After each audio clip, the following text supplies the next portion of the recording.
일본 열도가 충격에 휩싸였습니다. 일본이 최고라고 말하며 자부심을 가지고 있던 한 여대생의 충격적인 발언 때문이라는데요. 이로 인해 일본 언론들도 어찌할 바를 모르고 있다고 합니다. 어쩌면 지금 일본에서 일어나고 있는 대지진보다 더 큰 위기가 올지도 모르겠습니다. 도대체 이 여대생의 어떤 발언 때문에 이런 충격적인 일이 발생했을까요? 지금부터 알아보도록 하겠습니다. 구독과 좋아요는 영상 제작에 큰 힘이 됩니다. 도쿄 시부야구 고급 주택가 40층 타워 맨션의 펜트하우스에서 하루카는 매일 아침 같은 풍경을 바라보며 하루를 시작했습니다. 새하얀 식탁보가 깔린 다이닝 테이블에서 아버지 다케시는 아침 신문을 펼쳐들고 딸에게 세상 이야기를 들려주곤 했어요. 하루카야, 너는 정말 운이 좋다. 이 세상에서 가장 선진화된 나라 일본에서 태어났으니까. 아버지의 목소리는 언제나 확신에 차 있었습니다. 미쓰비시 중공업의 상무이사인 다케시는 평생을 일본 기업의 우수성을 증명하며 살아온 사람이었거든요. 21살의 하루카는 도쿄대학교 국제관계학과 3학년이었어요. 키 165cm의 단정한 외모에 늘 깔끔하게 정돈된 헤어스타일을 유지하는 모범생이었습니다. 성격도 차분하고 예의 바른 전형적인 일본 여대생이었죠. 하지만 한 가지 확고한 신념이 있었어요. 바로 일본의 우월성에 대한 믿음이었습니다. 한국은 일본보다 한참 뒤처진 나라야. 우리가 36년 동안 문명을 가르쳐줬는데도 아직 따라오지 못하고 있어. 아버지는 커피를 한 모금 마시며 단호하게 말했어요. 그들이 지금 만드는 전자제품이나 자동차도 결국 우리 기술을 베낀 거야. 독창성이라곤 찾아볼 수 없지. 하루카는 고개를 끄덕이며 크루아상을 한 입 베어 물었습니다. 이런 대화는 거의 매일 반복됐어요. 아버지의 말은 하루카에게 절대적인 진리였습니다. 어릴 때부터 들어온 이야기였고 주변 어른들도 모두 비슷한 말을 했거든요. 대학에서도 하루카의 이런 생각은 변하지 않았어요. 국제관계학을 전공하며 아시아 각국의 경제 발전상을 배웠지만 한국에 대해서는 늘 비판적인 시각을 유지했습니다. 한국의 경제 성장은 일본의 기술 이전과 자본 투자 덕분이에요. 스스로 이룬 성과라고 보기는 어렵죠. 하루카가 발표 시간에 이런 발언을 하면 교수님도 별다른 반박을 하지 않았어요. 친구들이 한국 드라마나 케이팝 이야기를 할 때면 하루카는 노골적으로 얼굴을 찌푸렸습니다. BTS가 뭐 그렇게 대단해요?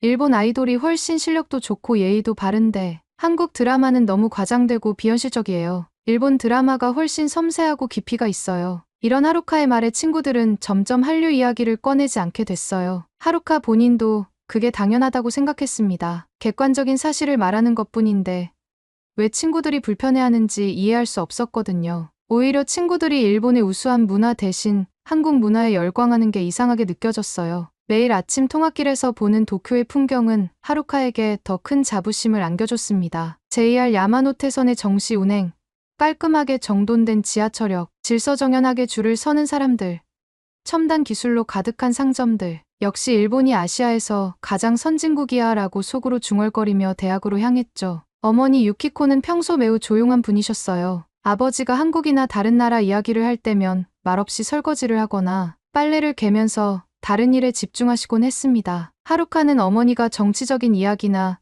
국제 문제에 관심이 없으신 줄로만 알고 있었어요. 전형적인 일본 주부의 모습이라고 생각했죠. 하지만 가끔 어머니의 눈빛에서 뭔가 말하고 싶어 하는 듯한 복잡한 감정이 스쳐 지나가는 것을 볼 수 있었습니다. 특히 아버지가 한국 이야기를 할 때면 어머니의 손이 미묘하게 떨리는 것 같기도 했어요. 하지만 하루카는 그런 세세한 부분까지 신경 쓰지 않았습니다. 자신의 확고한 신념에 흔들림이 없었거든요. 3월의 따뜻한 봄날, 하루카는 평소처럼 국제관계학과 게시판을 확인하러 갔습니다. 그곳에는 항상 각종 공지사항과 학회 모집 안내가 붙어 있곤 했어요. 그런데 오늘은 평소와 다른 공지가 하루카의 시선을 사로잡았습니다. 2024년 하반기 단기 교환학생 파견 프로그램 안내. 하루카는 별 관심 없이 공지문을 훑어봤어요. 미국, 영국, 프랑스, 독일, 익숙한 선진국들의 이름이 나열되어 있었습니다. 그런데 맨 아래쪽에 예상치 못한 이름이 적혀 있었어요. 서울대학교 한국. 하루카는 코웃음을 쳤습니다. 한국까지 가서 뭘 배우겠다는 거야? 그 순간 옆에서 같은 과 친구인 아야카가 다가왔어요. 하루카-짱, 교환학생 신청할 거야? 나는 파리 소르본 대학 지원할 생각인데. 하루카도 원래는 영국 옥스퍼드나 미국 하버드를 생각하고 있었어요. 하지만 경쟁이 너무 치열할 것 같아서 망설이고 있었거든요. 글쎄, 아직 확실하지 않아. 하루카는 애매하게 대답했습니다. 사실 교환학생 프로그램은 졸업 요건 중 하나였어요. 국제관계학과 학생들은 반드시 해외에서 한 학기 이상 수학해야 했거든요. 미룰 수는 있었지만 4학년이 되면 취업 준비로 더 바빠질 텐데 그때 가는 건 부담스러웠어요. 일주일 후 교수님이 교환학생 선발 결과를 발표했습니다. 하루카는 별 기대 없이 결과를 확인했어요. 그런데 믿을 수 없는 일이 벌어졌습니다. 자신의 이름 옆에 서울대학교라고 적혀 있는 게 아니겠어요? 이게 뭐야? 나는 한국으로 지원한 적이 없는데.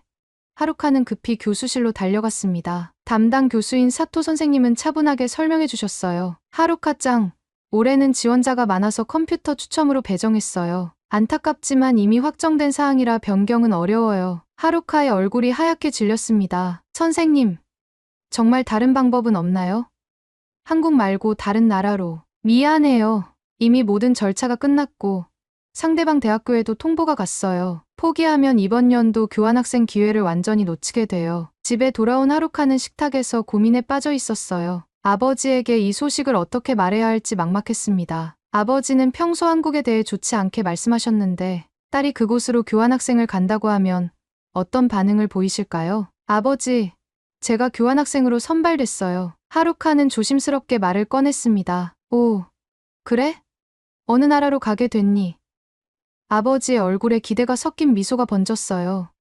그게 한국이에요. 서울대학교로. 다케시의 표정이 순간 굳어졌습니다. 한국이라고. 왜 하필 그런 곳으로? 하루카는 추첨으로 배정됐다고 설명했어요. 아버지는 한참 동안 말이 없더니 한숨을 내쉬며 말했습니다. 그래도 학점을 위해서라면 어쩔 수 없겠구나. 하지만 조심해라. 그들은 일본에 대해 좋지 않은 감정을 가지고 있을 테니. 그때 어머니 유키코가 조용히 끼어들었어요. 여보, 하루카에게 너무 편견을 심어주지 마세요. 아버지는 놀란 표정으로 아내를 바라봤습니다. 평소 정치적인 이야기에 관심조차 보이지 않던 유키코가 이런 말을 하다니 의외였거든요. 당신이 뭘 알아서. 아버지가 말을 시작하려는데 어머니가 조용하지만 단호하게 말했어요. 저도 나름대로 생각이 있어요. 하루카야, 그곳에 가면 내가 알아야 할 게 있을지도 모르겠구나. 하루카는 어머니의 말이 무슨 뜻인지 이해할 수 없었어요. 평소와 다른 어머니의 모습이 신경 쓰였지만 대수롭지 않게 넘겼습니다. 더 중요한 건 자신이 정말 한국에 가야 하는 상황이라는 것이었거든요. 그날 밤 하루카는 침대에 누워 천장을 바라보며 생각에 잠겼어요. 한국에서 6개월이나 살아야 한다니 정말 최악이야. 하지만 다른 선택의 여지가 없었습니다. 졸업을 위해서는 반드시 교환학생 프로그램을 이수해야 했거든요. 며칠 후 하루카는 한국행을 위한 준비를 시작했습니다. 비자 발급, 항공편 예약, 숙소 신청 하나하나 처리하면서도 마음은 내키지 않았어요. 친구들은 한국 음식 맛있다던데 좋겠다라고 말했지만 하루카에게는 그저 견뎌내야 할 6개월로만 느껴졌습니다. 출발 전날 밤 어머니가 하루카의 방에 들어왔어요. 손에는 작은 봉투를 들고 있었습니다. 하루카야, 이걸 가져가렴. 봉투 안에는 한국어로 쓰인 쪽지와 낯선 주소가 적혀 있었어요. 어머니, 이게 뭐예요? 나중에 필요할 때가 있을 거야. 그때 찾아보렴. 어머니의 눈가에 미묘한 떨림이 있었지만 하루카는 그냥 봉투를 가방에 넣었어요. 어머니의 말이 무슨 뜻인지 알 수 없었지만 나중에 생각해보면 될 일이라고 여겼거든요. 그때의 하루카는 아직 자신에게 어떤 변화가 기다리고 있는지 전혀 알지 못했습니다. 인천국제공항에 도착한 하루카는 첫 발을 내딛는 순간부터 당황했습니다. 공항의 규모와 시설이 예상보다 훨씬 웅장하고 현대적이었거든요. 이게 정말 한국 공항이야. 하루카는 속으로 중얼거리며 입국 수속을 밟았어요. 더 놀라운 건 공항 와이파이였습니다. 일본에서는 공항 와이파이도 유료이거나 속도가 느렸는데 인천공항은 무료 와이파이가 번개처럼 빨랐어요. 뭐야, 이 속도는? 하루카는 스마트폰으로 인스타그램을 확인해봤는데 사진들이 순식간에 로딩됐습니다. 일본 하네다 공항보다 훨씬 빠른 속도였어요. 공항 철도를 타고 서울역으로 향하는 동안에도 충격은 계속됐습니다. 전철 내부가 깔끔하고 현대적이었을 뿐만 아니라 승객들이 모두 스마트폰으로 동영상을 보고 있는 모습이 인상적이었어요. 통신비가 저렴한가? 하루카는 궁금증이 생겼습니다. 일본에서는 데이터 요금이 비싸서 대부분 와이파이 구역에서만 동영상을 보거든요. 서울대학교 기숙사에 도착한 하루카는 또 한 번 놀랐어요. 방이 예상보다 넓고 깔끔했을 뿐만 아니라 온돌 바닥이 정말 따뜻했거든요. 이상해. 난방비가 많이 나올 텐데.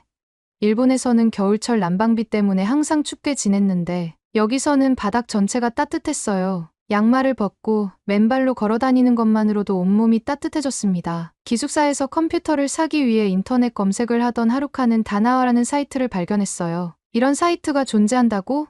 부품별로 세세하게 가격 비교가 되어 있고 조립 견적까지 자동으로 계산해주는 시스템이었습니다. 일본에서는 컴퓨터를 사려면 요도바시 카메라나 빅카메라 같은 대형 매장을 며칠씩 돌아다녀야 했는데 여기서는 클릭 몇 번으로 최저가를 찾을 수 있었어요. 가격도 일본보다 훨씬 싸. 같은 사양의 노트북이 일본보다 30% 이상 저렴했습니다. 하루카는 믿을 수 없다는 표정으로 여러 번 확인해봤어요. 환율을 계산해봐도 확실히 한국이 더 쌌습니다. 어떻게 이런 일이 가능하지? 룸메이트인 민지가 하루카의 놀란 표정을 보고 웃으며 말했어요. 언니, 한국은 IT 강국이에요. 컴퓨터는 당연히 싸죠. 그리고 여기 사람들은 중학생 때부터 컴퓨터 조립해요. 하루카는 깜짝 놀랐습니다. 일본에서는 신입사원도 엑셀을 제대로 못 쓰는 경우가 많았거든요. 다음날 외출을 위해 교통비를 알아보던 하루카는 또 다른 충격을 받았어요. 지하철 기본요금이 일본의 절반도 안 됐을 뿐만 아니라 버스와 지하철을 갈아탈 때 환승 할인까지 적용됐습니다. 이건 혁명이야. 도쿄에서는 JR, 사철, 지하철이 모두 다른 회사라서 갈아탈 때마다 별도 요금을 내야 했거든요. 더 놀라운 건 교통앱이었어요. 지하철과 버스의 실시간 위치를 정확하게 보여주고 최적 경로까지 안내해줬습니다. 일본은 정기권 시스템이 복잡한데 여기는 훨씬 합리적이야. 하루카는 감탄했어요. 티머니 카드 하나로 모든 대중교통을 이용할 수 있었거든요. 은행 업무를 보러 간 하루카의 놀라움은 계속됐습니다. 외국인임에도 불구하고 모든 절차가 빠르고 간편했어요. 특히 인터넷 뱅킹과 모바일 뱅킹 시스템이 일본보다 훨씬 발달해 있었습니다. 일본은 아직도 통장을 들고 다녀야 하는데 하루카는 중얼거렸어요. ATM도 밤 9시면 멈추는 일본과 달리 여기서는 24시간 모든 서비스가 가능했습니다. 관공서에서의 경험은 더욱 충격적이었어요. 외국인 등록을 하러 갔는데 대부분의 서류를 무인 발급기에서 뽑을 수 있었습니다. 줄을 서서 기다리는 시간도 일본의 절반도 안 됐어요. 정부24라는 사이트에서 집에서도 민원 처리가 된다고 하루카는 믿기 어려웠습니다. 일본에서는 주소 변경만 해도 구청 2곳을 방문해야 했거든요. 주차비에 대해 알게 됐을 때 하루카의 충격은 절정에 달했어요. 도쿄 시내 주차비의 10분의 1 수준이야. 도쿄에서는 1시간 주차비가 500엔 약 5,000원이 넘는 곳이 많았는데 서울은 그보다 훨씬 저렴했습니다. 고속도로 통행료도 거의 공짜 수준이었어요. 마트에서 장을 보던 하루카는 또 다른 발견을 했습니다. 24시간 영업하는 곳이 많고 배달 서비스가 엄청나게 발달해 있었거든요. 새벽 2시에도 치킨을 시켜 먹을 수 있다고?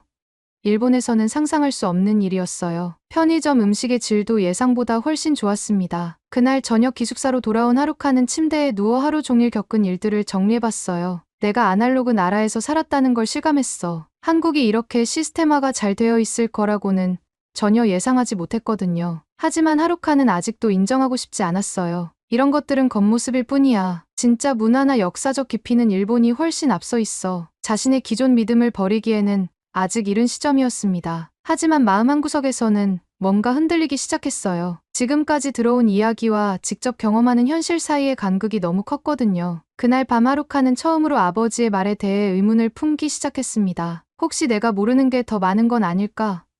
하지만 이런 생각은 아직 작은 씨앗에 불과했어요. 진짜 변화는 이제 시작이었습니다. 서울에서의 생활이 한 달째 접어들면서 하루카는 점점 더 많은 것들에 놀라게 됐습니다. 한국 친구들과 함께 시간을 보내면서 발견한 것들이 충격적이었어요. 특히 같은 과 친구인 수진이와 가까워지면서 서울의 다양한 모습을 경험할 수 있었습니다. 하루카 언니, 이번 주말에 시간 있으면 서울 구경 좀 해볼래요? 수진이는 밝은 미소로 제안했어요. 서대문구 쪽에 역사적으로 의미 있는 곳들이 많거든요. 하루카는 별 생각 없이 고개를 끄덕였습니다. 한국의 역사라고 해봐야 별거 없을 거라고 생각했거든요. 주말 오후 수진이와 함께 지하철 3호선을 타고 독립문역에 내렸습니다. 여기가 독립문이에요. 일제강점기 이전에 세워진 문이라고 해요. 수진이의 설명을 들으며 하루카는 대수롭지 않게 여겼어요. 그냥 오래된 문이구나 정도로만 생각했습니다. 하지만 수진이가 다음에 안내한 곳에서 하루카의 세계관이 흔들리기 시작했습니다. 여기가 서대문역 무소역사관이에요. 일제강점기에 독립운동가들이 갇혀있던 곳이죠. 하루카는 처음에는 단순한 박물관 견학 정도로 생각했어요. 입구부터 느낌이 심상치 않았습니다. 높은 담벼락과 철조망, 그리고 무겁고 어두운 분위기. 하루카는 점점 불안해졌어요. 수진아, 여기가 정말 그런 곳이야?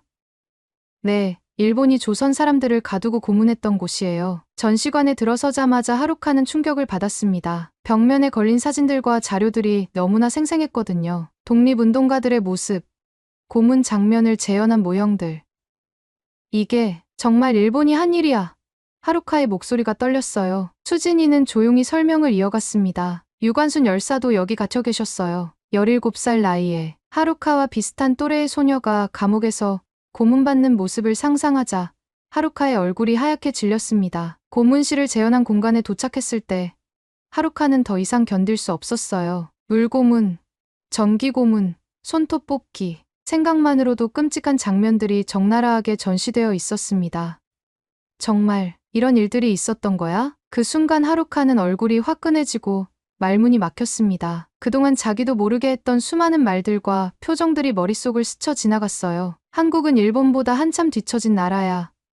우리가 문명을 가르쳐줬는데도 한국 드라마는 과장이고 비현실적이야. 이런 말들을 얼마나 자연스럽게 했던가요? 수진이는 하루카의 창백한 얼굴을 보며 걱정스럽게 물었어요. 언니, 괜찮아요? 하루카는 대답할 수 없었습니다. 가슴이 답답하고 숨이 막히는 것 같았거든요.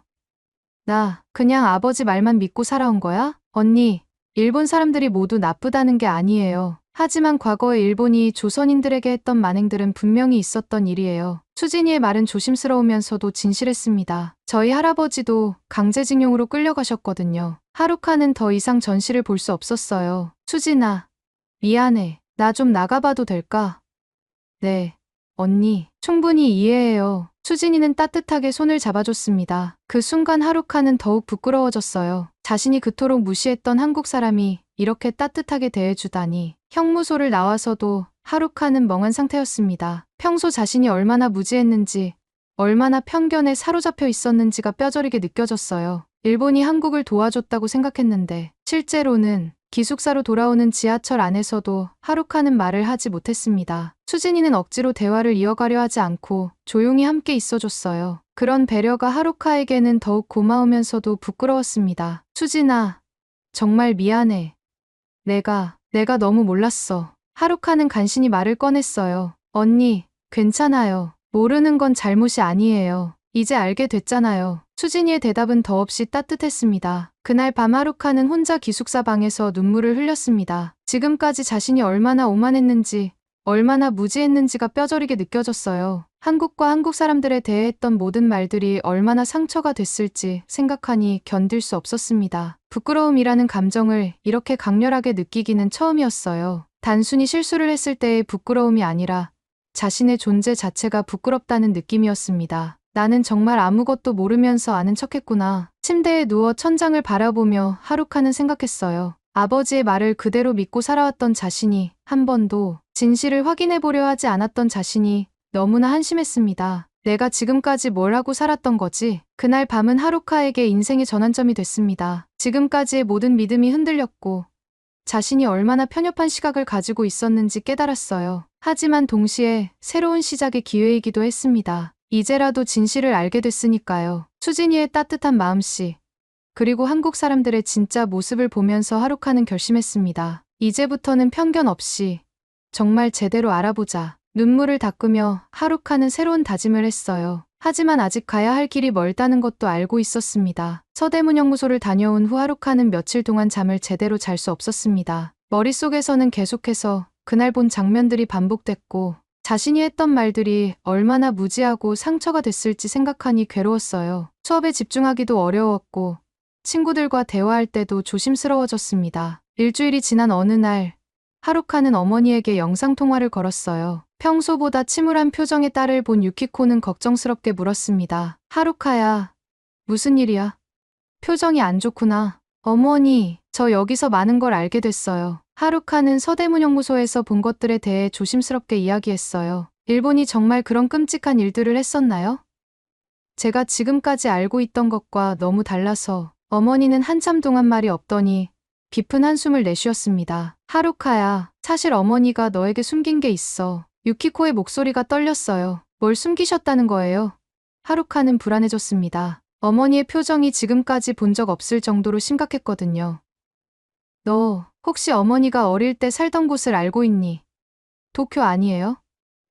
어머니는 계속 도쿄에서 사셨잖아요. 하루카는 당연하다는 듯 대답했어요. 하지만 어머니는 고개를 저었습니다. 아니야, 어머니는 한국에서 태어났어. 하루카는 귀를 의심했습니다. 뭐라고요? 한국에서요? 그래, 어머니의 본명은 김명순이야. 유키코는 일본으로 온 후에 지은 이름이고, 유키코의 눈에 눈물이 고였어요. 어머니는 한국 사람이었구나. 그럼 저는 하루카는 말을 잇지 못했습니다. 자신이 절반은 한국인이라는 충격적인 사실을 받아들이기 어려웠어요. 왜 지금까지 말씀 안 하셨어요? 너의 아버지가, 그리고 일본 사회가 한국에 대해 어떻게 생각하는지 알고 있었어. 너에게 상처가 될까봐. 어머니는 천천히 자신의 이야기를 들려줬습니다. 어머니는 부산에서 태어나서 20살까지 거기서 살았어. 대학교 3학년 때 교환학생으로 도쿄에 왔다가 너의 아버지를 만났지. 하루카는 믿을 수 없다는 표정으로 화면을 바라봤어요. 그때도 한일 관계가 좋지 않았는데 어머니는 정체성을 숨기고 살아야 했어. 결혼 후에도 아버지 회사 사람들이나 주변 사람들에게는 절대 말하지 않았지. 유키코의 목소리가 점점 작아졌습니다. 너를 낳고 키우면서도 항상 미안했어. 너에게 진실을 말해야 할지 고민이 많았거든. 하루카는 그제야 어머니의 이상한 행동들이 이해됐어요. 아버지가 한국 이야기를 할 때 불편해하시던 모습, 가끔 한국 드라마를 몰래 보시던 모습, 한국 음식을 만들어주시면서도 그냥 새로운 요리를 배워봤다고 하시던 모습들. 어머니, 그럼 한국에 가족이 계세요?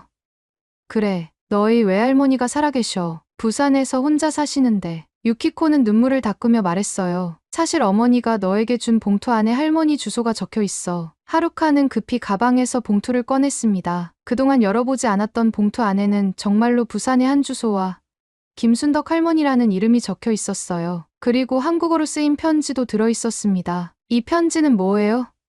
할머니께 보내는 편지야. 내가 한국에 있다는 소식과 함께, 그리고 어머니가 얼마나 보고 싶어 한다는 마음도 담았어. 유키코는 흐느꼈습니다. 20년 넘게 연락을 못했거든. 아버지가 반대해서. 하루카는 혼란스러웠어요. 자신의 정체성에 대한 모든 것이 한순간에 뒤바뀐 기분이었습니다. 그럼 저는 지금까지 제 자신에 대해 아무것도 모르고 살았던 거네요. 미안해, 하루카야. 정말 미안해. 아버지는 아세요?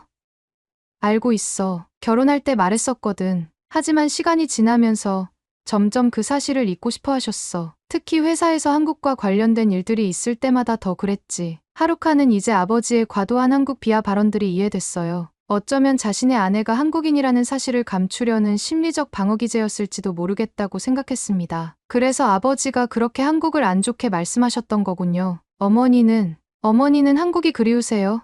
하루카가 조심스럽게 물었어요. 매일같이 그리워. 특히 할머니가 많이 연세가 드셨을 텐데. 유키코는 목 놓아 울었습니다. 20년 넘게 참아왔던 감정이 터져 나오는 것 같았어요. 그 순간 하루카는 어머니의 마음을 조금이나마 이해할 수 있었습니다. 자신의 정체성을 숨기고 고향에 대한 그리움을 억누르며 살아온 세월이 얼마나 힘들었을까요? 어머니, 정말 죄송해요. 제가 한국에 대해 그렇게 나쁘게 말했을 때.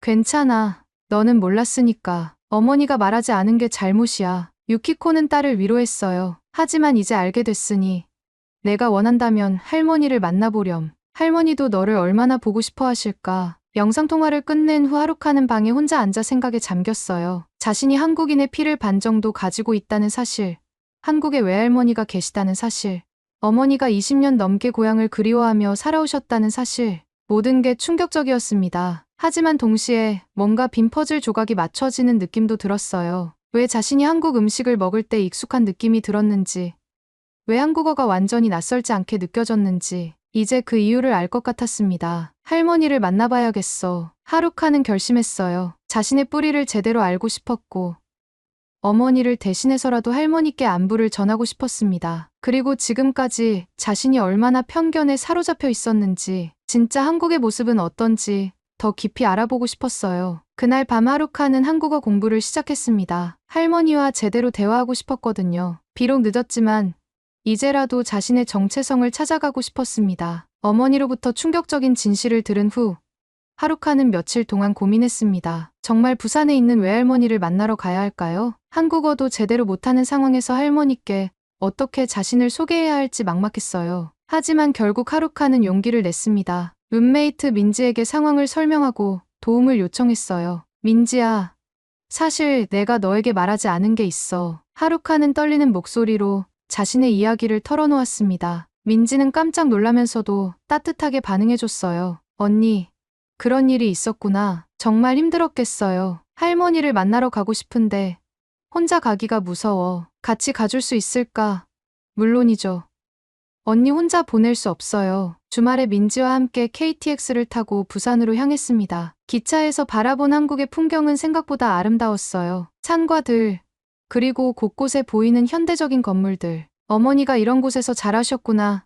하루카는 창밖을 바라보며 생각했습니다. 부산역에 도착해서 택시를 타고 할머니가 계신다는 주소로 향했어요. 서구 동대신동의 오래된 주택가였습니다. 좁은 골목길을 따라 걸어가다 보니 1970년대에 지어진 듯한 낡은 연립주택들이 줄지어 서 있었어요. 하지만 골목 곳곳에는 꽃들이 피어있고 아담한 텃밭들이 보였습니다. 여기인 것 같아요. 민지가 주소를 확인하며 말했어요. 2층짜리 낡은 연립주택의 1층이었습니다. 작은 마당에는 상추와 고추, 호박 등이 자라고 있었고 현관 앞에는 고무신들이 가지런히 놓여 있었어요. 하루카는 가슴이 두근거렸습니다. 할머니, 안녕하세요.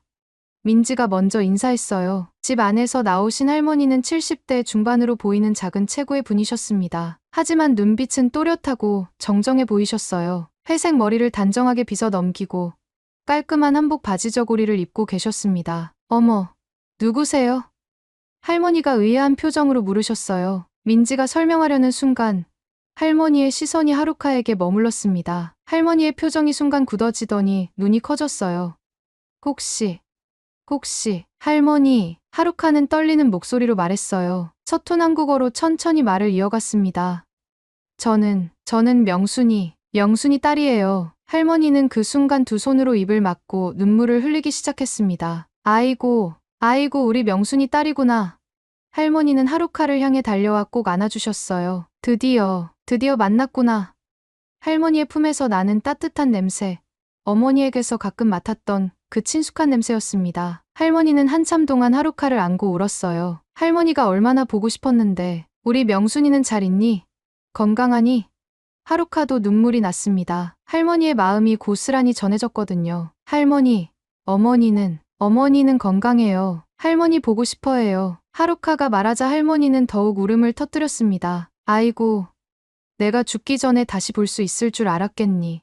20몇 년을 기다렸는데 할머니는 하루카와 민지를 집 안으로 모셨어요. 작지만 정갈하게 정리된 집이었습니다. 거실 벽에는 젊은 시절 어머니의 사진이 걸려 있었어요. 대학 졸업 사진으로 보이는데 하루카와 정말 닮아 있었습니다. 우리 명순이 닮았구나. 정말 빼다 박았어. 할머니는 하루카의 얼굴을 자세히 들여다보며 말했어요. 코도 똑같고 눈매도 똑같고 아이고 예쁘기도 해라. 할머니의 말에 하루카는 부끄러워했습니다. 할머니는 부엌에서 음식을 가져오셨어요. 직접 담근 김치, 된장찌개, 그리고 여러 반찬들. 할머니, 너무 많이 준비하셨어요. 아니야, 우리 손녀 왔는데 이것도 부족해. 할머니는 계속해서 음식을 더 가져오셨습니다. 음식을 먹으면서 할머니는 어머니의 어린 시절 이야기를 들려주셨어요. 명순이는 어릴 때부터 똑똑했어. 공부도 잘하고 성격도 착하고 일본으로 유학 간다고 했을 때 할머니는 반대했는데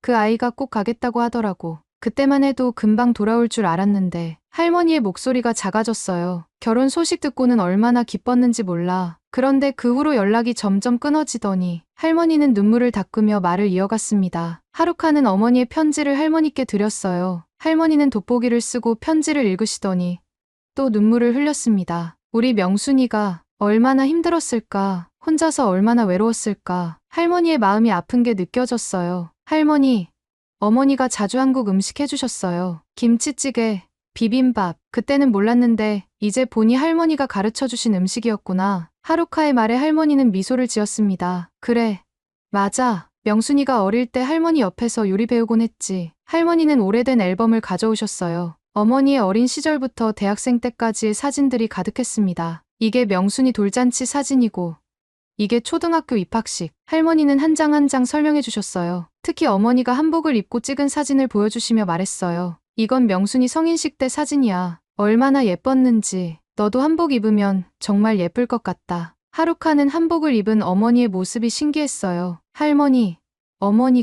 어머니가 한국을 그리워해요. 하루카가 조심스럽게 말하자 할머니는 고개를 끄덕였어요. 그럴 거야. 고향을 어떻게 안 그리워하겠니? 할머니도 매일 그 아이 생각해. 해가 저물어가자 할머니는 아쉬워하셨어요. 벌써 가야 하니?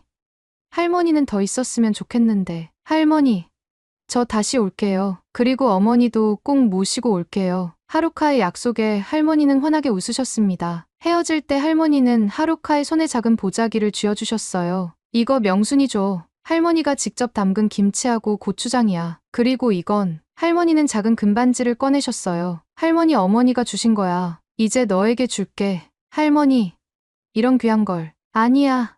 받아. 우리 손녀한테 주는 거야. 할머니는 강하게 하루카의 손을 잡으셨어요. 그 순간 하루카는 가족의 따뜻함을 느꼈습니다. 혈육의 정이라는 게 이런 건가 싶었어요. 부산에서 할머니를 만나고 서울로 돌아온 하루카는 마음이 복잡했습니다. 자신의 정체성에 대해 새롭게 알게 된 사실들, 그리고 지금까지 가지고 있던 편견들이 얼마나 잘못된 것이었는지 깨달으면서 혼란스러웠어요. 하지만 동시에 뭔가 빈 곳이 채워지는 느낌도 들었습니다. 월요일 오후, 하루카는 서울대 근처를 혼자 걸어다니고 있었어요. 머릿속을 정리하고 싶어서 나온 산책이었는데 생각이 너무 많아서 길을 제대로 보지 못하고 있었습니다. 그러다가 길가의 작은 돌에 발이 걸려 넘어지고 말았어요. 하루카는 무릎을 다쳤고 손바닥도 까졌습니다. 다행히 크게 다치지는 않았지만 혼자서 일어나기가 어려웠어요. 그때 누군가 다가와서 손을 내밀어줬습니다. 괜찮으세요? 많이 다치셨어요? 20대 중반으로 보이는 남성이 걱정스러운 표정으로 하루카를 도와 일으켜 세워줬어요. 키가 크고 안경을 쓴 친근한 인상이었습니다. 괜찮아요. 감사합니다. 하루카는 일본어로 대답했다가 한국어로 다시 말했어요. 아니, 괜찮습니다. 그 남성은 하루카의 억양을 듣고 미소를 지었습니다. 일본분이시군요? 저는 도연이라고 해요. 한국외대 일본어과 3학년입니다. 도연은 자연스럽게 자기소개를 했어요. 혹시 병원에 가셔야 할 것 같은데 상처가 좀 깊어 보여요. 하루카는 처음에는 괜찮다고 하려고 했지만 무릎에서 피가 계속 나고 있어서 도연의 도움을 받기로 했어요. 저는 하루카예요. 서울대 교환학생으로 와 있어요. 그렇구나요. 그럼 근처 약국에서 소독약이라도 사서 처치해 드릴게요. 도연은 하루카를 근처 약국까지 부축해서 데려가 주었어요. 약사에게 상황을 설명하고 필요한 약품들을 사서 근처 카페로 갔습니다. 여기서 잠깐 치료받으시고 쉬세요. 카페에서 도연은 정말 친절하게 하루카의 상처를 소독해주고 반창고를 붙여줬어요. 일본에서는 이런 응급처치도 배우나요? 하루카가 신기해하며 물어보자 도연은 웃었습니다. 저희 아버지가 의사셔서 어릴 때부터 이런 거 많이 배웠어요. 그리고 도연은 잠깐 망설이더니 말했어요. 국적이나 출신이 뭐가 중요해요? 도움이 필요한 사람을 돕는 게 먼저죠. 그 말에 하루카는 울컥했습니다. 지금까지 일본에서 들어온 한국인은 일본인을 싫어한다는 말과는 정반대의 상황이었거든요. 왜 이렇게 친절하게 해주세요? 저는 일본 사람인데 그게 왜 문제가 되나요? 도연은 정말 순수하게 물었어요. 사람이 다치면 도와주는 게 당연한 거 아닌가요? 일본 사람이든 한국 사람이든 상관없이요. 하루카는 도연의 따뜻한 마음씨에 감동받았습니다. 커피를 마시며 대화를 나누는 동안 하루카는 도연이 정말 좋은 사람이라는 걸 알 수 있었어요. 일본어를 전공하고 있어서 일본 문화에 대해서도 많이 알고 있었고 편견 없이 대화를 나눴습니다. 하루카 씨는 한국에 온 지 얼마나 됐어요? 2달 정도 됐어요. 처음에는 별로 오고 싶지 않았어요. 하루카는 솔직하게 말했습니다. 아버지가 한국에 대해 좋지 않게 말씀하셔서. 도연은 이해한다는 표정으로 고개를 끄덕였어요. 그럴 수 있죠. 저희 할아버지 세대도 일본에 대해 복잡한 감정을 가지고 계시거든요. 하지만 우리 세대는 다르잖아요. 지금은 어떠세요? 한국에 대한 생각이 바뀌었나요? 도연의 질문에 하루카는 한참 생각하다가 대답했어요. 많이 바뀌었어요. 제가 너무 편견을 가지고 있었다는 걸 깨달았어요. 그리고 하루카는 잠시 망설였습니다. 그리고 사실 저는 한국인의 피를 반 정도 가지고 있어요. 어머니가 한국분이세요. 하루카의 고백에 도연은 놀라면서도 따뜻하게 반응했어요. 그렇구나요. 그럼 더 복잡한 심경이셨겠어요. 네, 최근에 알게 됐어요. 그래서 더 혼란스러워요. 지금까지 한국을 그렇게 생각했는데 알고 보니 제가 반은 한국인이라니. 도연은 하루카의 마음을 이해한다며 위로해줬어요. 힘드셨겠어요. 하지만 이제라도 알게 된 거 다행이에요. 정체성이라는 게 그렇게 간단한 문제는 아니잖아요. 그날 이후로 하루카와 도연은 자주 만나게 됐습니다. 도연은 하루카에게 한국어를 가르쳐 주기도 하고 한국의 다양한 문화를 소개해주기도 했어요. 특히 하루카가 모르던 한국의 현대사와 문화에 대해 편견 없이 설명해줬습니다. 도연 씨는 왜 일본어를 전공하게 됐어요? 하루카가 궁금해서 물어보자 도연은 웃으며 대답했어요. 어릴 때 일본 만화를 많이 봤거든요. 그리고 언어 자체가 재미있더라고요. 문화도 배우고 싶고요. 일본에 대해 나쁜 감정은 없어요?